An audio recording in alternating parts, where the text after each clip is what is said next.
Oración del día. Un día que nos levantamos con disponibilidad, dispuesto a hacer la voluntad de Dios.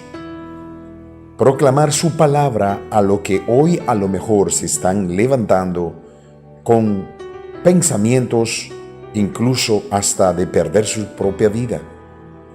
Pensamientos de hacer daño o de hacerse daño a sí mismo.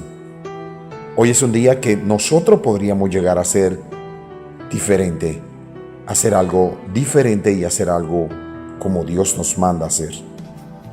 Hoy es un día para que realmente hagamos lo que Dios dice en su palabra en Mateo capítulo 13, versículo 47, porque así nos ha mandado el Señor, diciendo: te he puesto para luz de los gentiles, a fin de que seas para salvación hasta lo último de la tierra.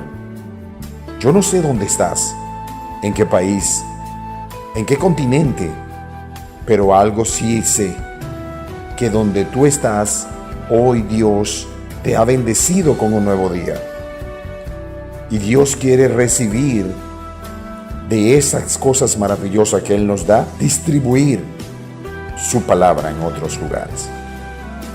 Hagamos la voluntad de Dios. ¿Estamos dispuestos a divulgar la palabra de Dios? Hay mucha gente dispuesta a escuchar la palabra de Dios, pero hay pocos que están dispuestos a divulgarla, porque el temor y la vergüenza no lo dejan.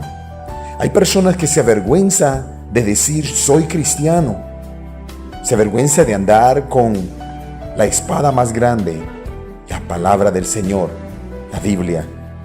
No nos sintamos jamás con vergüenza de poder llevar la palabra de Dios, porque podemos incluso convertirnos en salvadores, llevando la palabra de Dios a otros que hoy posiblemente podrían estar en peores circunstancias que las nuestras.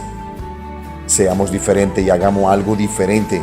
Confiemos en que Dios cumple con todo lo que promete a sus hijos y jamás nos dejará en vergüenza. No sientas vergüenza de quien te ha creado y quien nos ha dado todo. Cuando Dios llama, Dios respalda. Recuerden que Dios siempre está con nosotros. Si no, hoy no nos hubiéramos levantado. Es un hermoso día para hoy. Oramos al Señor. Señor Dios Todopoderoso, dame la fuerza que tengo que tener para hoy salir y de proclamar tu palabra, y que donde quiera que camine, otros vean que tú estás en mí, en mi familia, están en los seres que amo, que ellos son los primeros, pero debemos llevar tu palabra, Señor. Bendícenos, llénanos, Señor, de tu paz, de tu amor, y que solo tú sabes dar. Perdónanos, Señor, en donde te hemos ofendido, y permite, Señor, perdonar nuestros pecados. Gracias, Señor, por este nuevo día donde podré difundir tu palabra por toda la tierra como tú lo mandas. Dios le bendiga a todos. Todo esto lo presentamos en el nombre de tu Hijo maravilloso Jesucristo, nuestro Salvador, y el pueblo dice amén.